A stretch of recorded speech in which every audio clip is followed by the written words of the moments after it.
क्या आपको पता है कि आप अपनी जरूरतों को 7 अलग अलग तरह के इन्वेस्टमेंट से इजीली पूरा कर सकते हो? कैसे, जानेंगे इस वीडियो में। Hello friends, welcome you all to our channel let's start financing. दोस्तों, लाइफ में आपकी बहुत सी रिक्वायरमेंट्स होती हैं जिनको फुलफिल करने के लिए आप इन्वेस्टमेंट करते हो, लेकिन किसी एक इन्वेस्टमेंट स्ट्रेटेजी को फॉलो करके सेफली एंड सिक्योरली अपने सारे रिक्वायरमेंट्स को पूरा करना इज इम्पॉसिबल। तो इस वीडियो में हम आपको बताने जा रहे हैं 7 ऐसी इन्वेस्टमेंट स्ट्रेटेजीज जिनका यूज करके आप अपने इन्वेस्टमेंट को बेटर प्लान कर सकते हो और अपने रिक्वायरमेंट्स को इजीली फुलफिल कर सकते हो। तो चलिए शुरू करते हैं। Number 1, passive investment strategy. ये strategy generally long term investment के लिए यूज की जाती है। इसमें हम उन स्टॉक्स में इन्वेस्ट करते हैं जिनको हमें नियर फ्यूचर में सेल नहीं करना होता। इस इन्वेस्टमेंट स्ट्रेटेजी का फायदा ये है कि आपको एक्टिवली रोज अपना पोर्टफोलियो चेक नहीं करना होता है, क्योंकि आपको पता होता है कि ये टाइम के साथ एक बहुत ही वेल्दी एंड रिच प्रपोजिशन में ग्रो करेगा। लेकिन इस इन्वेस्टमेंट स्ट्रेटेजी का नुकसान ये है कि आपको पहले रिसर्च करना पड़ेगा कि आखिर वो कौन से स्टॉक्स हैं जो लंबे समय तक टिकने वाले हैं और साथ ही साथ लंबे समय में ग्रो भी करने वाले हैं। तो ये काफी मुश्किल है बट इम्पॉसिबल नहीं है। बस आपको ऐसे स्टॉक्स को पिक करना है जिनकी पास्ट से लेकर अब तक की revenue growth, profit growth, return on equity etcetera बहुत अच्छे रहे हों। फिर आप उस टाइप की स्टेबल कंपनीज में अपने पैसे इन्वेस्ट करके रिलैक्स्ड हो सकते हो और over a period of time आपको एक अच्छा रिटर्न मिल जाएगा। Number 2,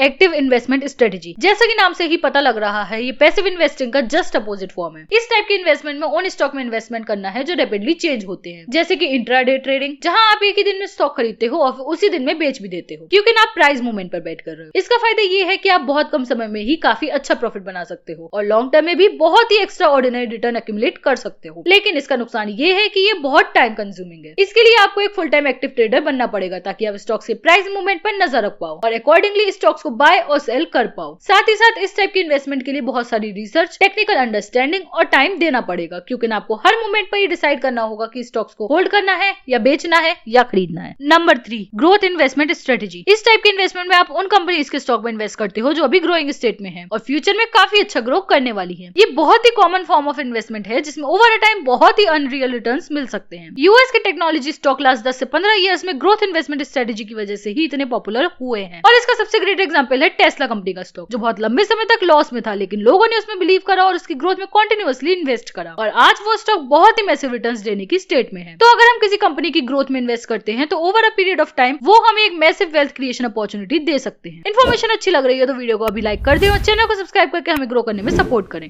number 4, value investment strategy. Value investment growth investment का ही कंट्रास्ट है। इस इन्वेस्टमेंट स्ट्रेटेजी के अकॉर्डिंग उस कंपनी में इन्वेस्टमेंट करते हैं जो कि अंडर प्राइस है या फिर जिसकी वैल्यू जितनी होनी चाहिए उससे कम है। आपको बस इंतजार करना है और जैसे ही कोई ऐसी कंपनी मिलती है जिसके फंडामेंटल्स बहुत अच्छे हैं, जिसका management, market share, industry segment वगैरह वगैरह सब बहुत अच्छा है, लेकिन फिर भी किसी वजह से उसके स्टॉक्स आपको सस्ते मिल रहे हैं, तो आपको उनको खरीद लेना है just like the Warren Buffett और फिर उन स्टॉक्स पर होल्ड करे रहना है। And over a period of time ये स्टॉक्स आपको बहुत अच्छे रिटर्न देंगे, क्योंकि इनकी वैल्यू धीरे धीरे अपनी एक्चुअल वैल्यू तक आने की कोशिश करेगी। ये एक तरह की पैसिव इन्वेस्टमेंट ही है, क्योंकि इसमें भी हमें अपने पैसे को स्टॉक में इन्वेस्ट करके भूल जाना है। लेकिन इसका नुकसान ये है कि ये कैसे पता करें कंपनी या स्टॉक की एक्चुअल वैल्यू कितनी है। तो इसके लिए मल्टीपल अप्रोचेस हैं। सबसे कॉमन है FCF एनालिसिस यानी फ्री कैश फ्लो एनालिसिस। इसमें देखते हैं कि कंपनी में फ्री कैश फ्लो या फिर at the end of the year कितना कैश जनरेट हो रहा है, जिसको एसेस करके हम कंपनी की फ्यूचर वैल्यूज को प्रेडिक्ट और करंट वैल्यू के साथ कंपेयर कर सकते हैं। But it's really hard, plus it requires a lot of time, patience and technical understanding. और इसीलिए वैल्यू इन्वेस्टिंग बहुत ही अच्छा इन्वेस्टमेंट स्ट्रेटेजी होने के साथ साथ सबसे ज्यादा हार्ड स्ट्रेटेजी भी माना जाता है, क्योंकि इसमें इन्वेस्ट करने के लिए सही टाइम का वेट करना पड़ता है,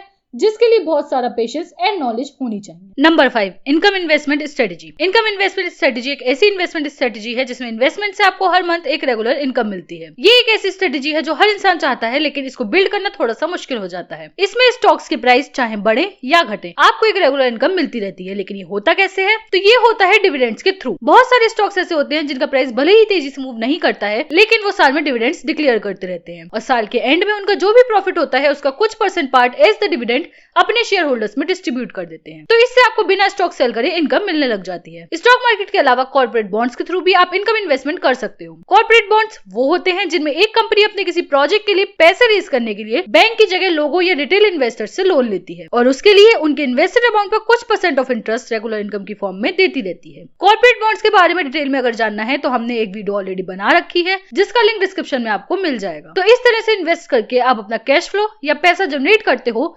इसलिए इसे इनकम इन्वेस्टमेंट कहते हैं। Number 6, contrarian investment strategy. Contrarian यानी कॉन्ट्ररी, मतलब मार्केट जिस दिशा में जा रहा है आप उसके उल्टी दिशा में जा रहे हो। ये एक बहुत ही इंटरेस्टिंग इन्वेस्टमेंट स्ट्रेटेजी है क्योंकि इसमें काफी ज्यादा प्रॉफिट बनता है। ये इन्वेस्टमेंट बहुत ही मुश्किल होती है और इसको करने के लिए बहुत ही जिगरा चाहिए होता है। इस स्ट्रेटेजी के अकॉर्डिंग जब मार्केट डाउन जा रहा है, यानी जब हर इंसान मार्केट में स्टॉक्स बेच रहा होता है, तब आप स्टॉक्स को खरीदते हो, और जब मार्केट ऊपर जाती है, यानी जब इंसान खरीद रहा होता है, तब आप स्टॉक्स को बेच रहे होते हो। यानी कि मेजॉरिटी मार्केट जो कर रही है आप उसके अगेंस्ट काम कर रहे हो। आप ये तभी करते हो जब आपको एक बिलीव होता है कि हाँ भाई ये कंपनी अंडर वैल्यूड है या ओवर वैल्यूड है, और इसीलिए आप वो करते हो जो आपको सही लगता है, फिर भले ही पूरी मार्केट उसके अगेंस्ट काम कर रही हो। इसलिए इसे कॉन्ट्रेरियन इन्वेस्टमेंट स्ट्रेटेजी कहते हैं क्योंकि मेजॉरिटी मार्केट इन्वेस्टमेंट के कॉन्ट्रास्ट में वर्क करती है। And last, number 7, indexing investment strategy. Indexing investment strategy के अंदर हमें कुछ नहीं करना, बस एक इंडेक्स के साथ चलना है। बिगिनर्स के लिए सबसे बेस्ट इन्वेस्टमेंट स्ट्रेटेजी है। अब आप सोचेंगे कि इंडेक्स क्या है, तो इंडेक्स बेसिकली पूरा मार्केट है। फॉर एग्जांपल इंडिया का एक इंडेक्स है निफ्टी 50। इस इंडेक्स में नेशनल स्टॉक एक्सचेंज की टॉप 50 कंपनीज इन्वॉल्व है। तो हम अगर उस इंडेक्स में पैसा डालते हैं तो जैसे जैसे वो इंडेक्स मूव करता है वैसे ही वैसे हमारा पैसा भी मूव करता है। इसमें अगर देखा जाए तो हम एक तरह से पूरी कंट्री के प्राइस मूवमेंट पर बेट कर रहे हैं, क्योंकि टॉप 50 कंपनीज की ग्रोथ और लॉस पर कंट्री की इकोनॉमी मेजरली डिपेंडेंट है। तो अगर आपको अपनी कंट्री पर ट्रस्ट है तो मतलब आपको टॉप 50 कंपनीज पर ट्रस्ट है,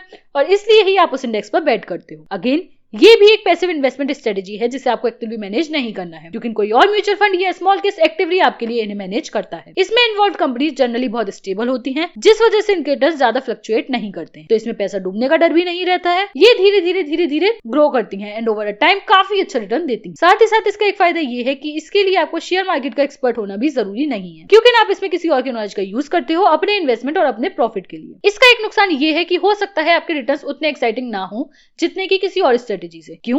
क्योंकि ये एक ऐसा तरीका है जो पूरी दुनिया और जनता जानती है और आप भी उसी पर बेट कर रहे हो। So there is no new nuance, या कोई ऐसा सीक्रेट फॉर्मूला नहीं है जिसकी वजह से आपके रिटर्न्स बाकी लोगों से ज्यादा हो। लेकिन ये इतना बुरा भी नहीं है, क्योंकि पिछले कुछ सालों में इंडेक्स फंड से ऑन एन एवरेज 10 से 15% के रिटर्न्स मिले हैं, जो कि देखा जाए तो लॉन्ग टर्म में काफी अच्छे हैं। 10 से 15% के रिटर्न्स का मतलब है कि 5 साल में आपका पैसा डबल हो जाएगा और 20 साल में 16 गुना, यानी कि बहुत ही अच्छा रिटर्न मिल सकता है 15 से 20 सालों में। So this is an amazing strategy end of course our favourite. तो ये थी वो 7 इन्वेस्टमेंट स्ट्रेटेजी जो हमारी लाइफ की अलग अलग रिक्वायरमेंट्स को फुलफिल करने के लिए काफी यूजफुल हो सकती हैं। तो इनमें से कौन सी स्ट्रेटेजी आपको बेस्ट लगती है, या इनके अलावा भी अगर कोई स्ट्रेटेजी है जो आपको पता हो या आपको अच्छी लगती है, तो कमेंट करके सबके साथ शेयर जरूर करें। इन अवर नेक्स्ट वीडियो हम आपकी स्ट्रेटेजी और आपका नाम हमारी ऑडियंस को जरूर बताएंगे। तो इस वीडियो में इतना ही। वीडियो पसंद आई हो तो लाइक कमेंट करके चैनल को सब्सक्राइब जरूर कर दें और ज्यादा से ज्यादा लोगों तक शेयर करें। मिलते हैं अगली वीडियो में, तब तक कीप लर्निंग कीप अर्निंग।